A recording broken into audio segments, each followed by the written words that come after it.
Good morning, hello, and welcome to the GO4SC2 monthly finals. This is the January monthly final. I'm Rifkin, joined today by Zombie Grub, and this is a best of 3. Everything today is going to be a best of 3, except for the finals, which will be a best of 5. And I gotta be honest, this is probably the sickest match we possibly could have generated here in the very first round of the day. Spawning in the lower left corner of the map, playing for the team My Insanity. It's going to be the blue Terran player, My Insanity's Jjakji.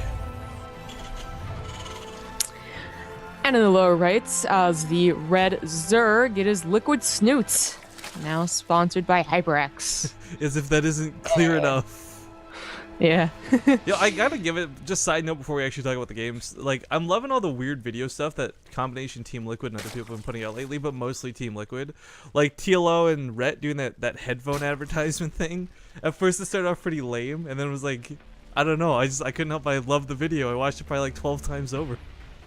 I didn't see that one. I saw it, posted, but I was like, I'll look at it later, and I still haven't.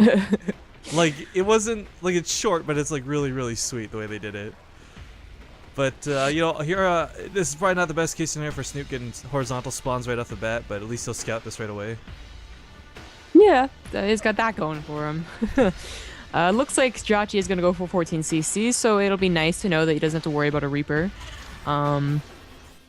You don't actually scout the 14cc early enough to say, like, maybe I should go for a 3-hatch before pool. Like, I don't know if you'd want to, but you wouldn't be able to. It really sucks that they met each other the first round, yo. Well, it really sucks. It's easy to say that, but I guess in some regards it's not so bad either. Because if they were going to beat eventually, it saves someone a bit of time today, right?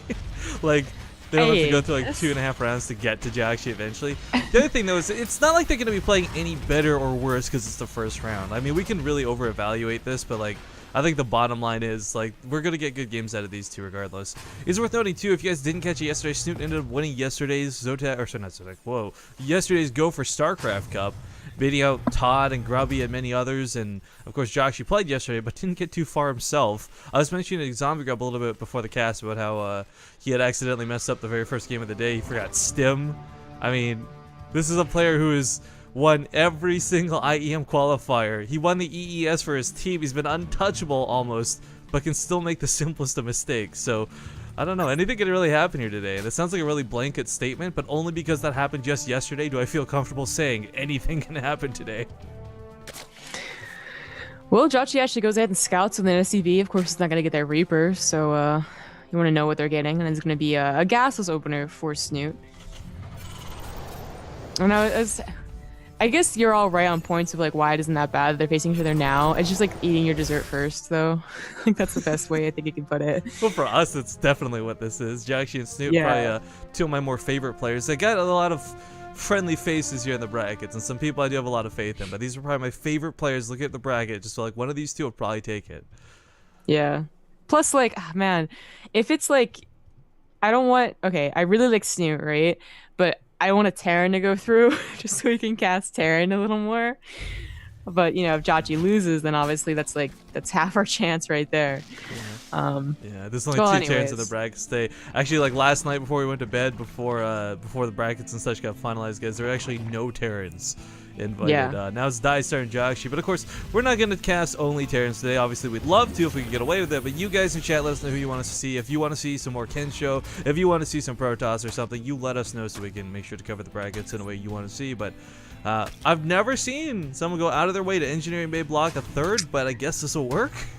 I really like this. I've seen a few people do it, but not like lately, and I really think it's cool. Like, some people put bunkers there too, so like you can put a marine in there. Some people actually like travel the marine over there, and it's actually really effective. As you can see, like, he has to bring out his queens, which are off creep now. He doesn't have that many lings, and they're going to be speedless for quite a while. It just goes, wow, actually that forces him to take the third where he doesn't want to take it. I'm a little surprised that Snute actually did that instead of waiting. Like, I know it's going to be a much later third, but yeah, it only took a couple seconds. That's a really, like, precarious spot for third for a Zerg.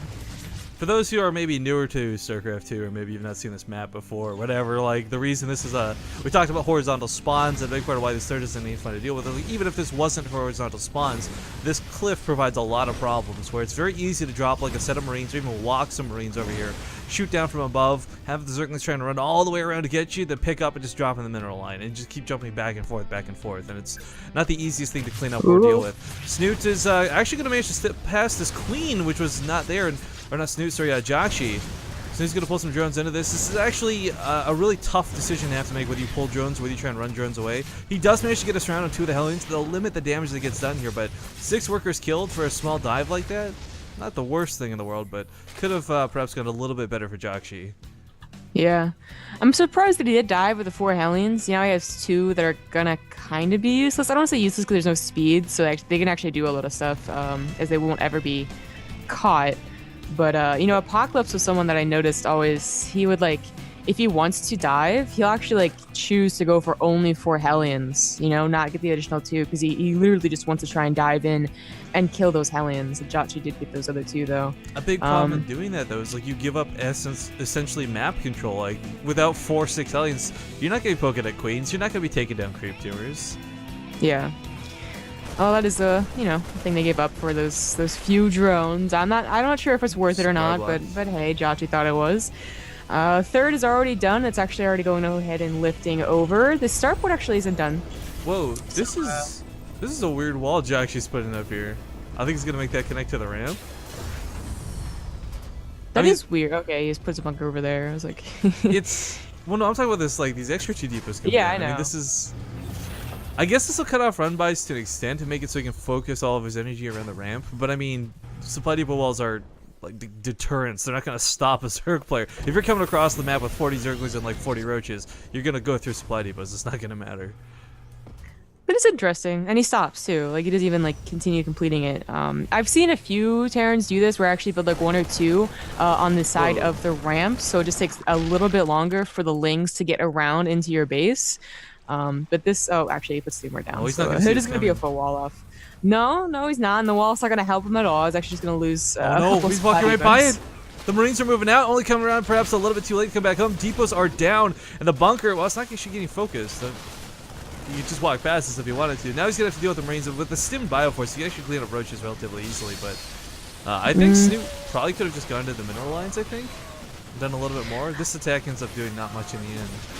Yeah, I feel like that's what he should have done, you know, and also if he can get into the main with like half of the roaches, that's like easy too. split 4 off to the main, take the rest of the natural or something, but because that felt kind of useless right there. Like, how many SCVs did he get? Oh, he got 10 SCVs right there, so maybe not entirely useless. He actually gets away with some roaches.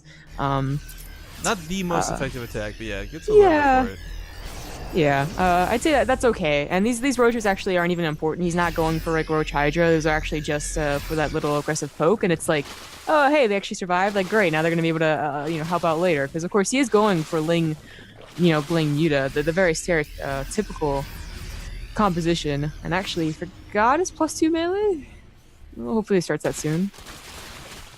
He may be hesitating because Snute is, of course, let's not forget, a player who likes to use multiple facets of Zerg. I don't think he'd be going Swarm Host versus a player like Jjakji who's not going Mech. Of course, Jjakji has been playing a lot of Mech lately, but he might just be holding off in case he decides to go for, say, a different transition out of this. It could be he forgot it too. But I don't know. I just well, anyways, this attack is coming, and that's far more important. Banelings are being made, but they're not done yet. Snute actually goes in before, so he'll get a couple of these Marauders initially. Yeah, which would be nice. He actually gets a pick off. Those roaches actually really helped out right there. I mean, of course, with the Banelings, that would have just been like instantaneous pickup from Jjakji.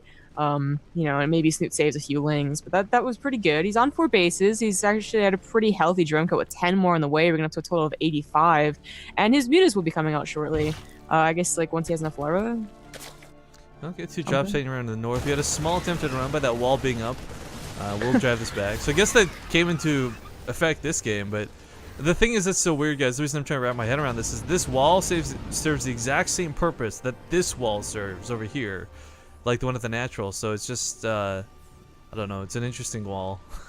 It's like a it's like, so a you second actually layer, notice. I guess. Yeah. It's like, yeah, you actually notice. Like, a lot of the times, if they run by straight into your main, you don't have the time to lift the wall. But if they That's have to, because that one doesn't have to be down. That can just be lifted all the time. But this is actually doing some good damage, trying to go for this 4th. And actually, where are Snute's units? He oh my the god, drones. he's gonna get a 4th. Oh, I don't like that he pulled the drones, though. He could have evacuated these and just rebuilt or something.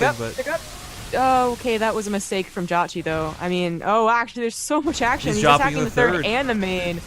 Wow. Snute just doesn't know what to do. I mean, look I at don't the, oh think god, Snute look at the can do anything supply. about What it. the hell? It's 92 supply to 40. Most of these are freshly made Zerglings, not even Banelings. Couple gonna clean up the main here. One Mutalisk gonna try and pick off the Medivacs.